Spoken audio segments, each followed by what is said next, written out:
This is the weirdest thing. I've explained this to economics professors before, and they don't believe me. Truckload contracts are only binding-ish. They're not real contracts, right? They're binding in price committed. And remember, this is the outcome of the bid, but they're not binding in the volume that the shipper is going to provide. They said 5 a week in the bid, and the carrier, bid according to that. Nor is it binding in the capacity committed by the carrier. Just because the carrier says they'll do it doesn't mean they'll always do it.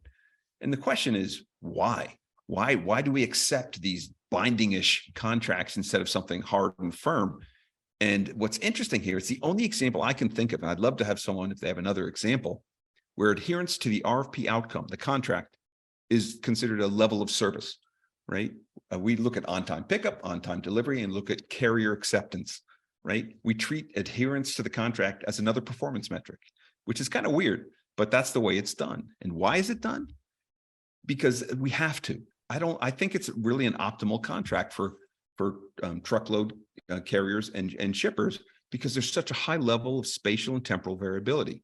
You don't know when loads are going to come in. You might have 20 loads. You say 10 a week, and if that's a really high volume lane, they might all show up on Friday one week. So you can't handle that as much. So I don't think either party, shipper or carrier, really wants to commit 100%.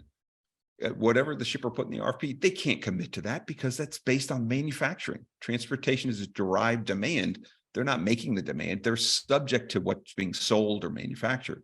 On the carrier side, they can't commit to everything because it's going to come at a different time and place than they normally expect.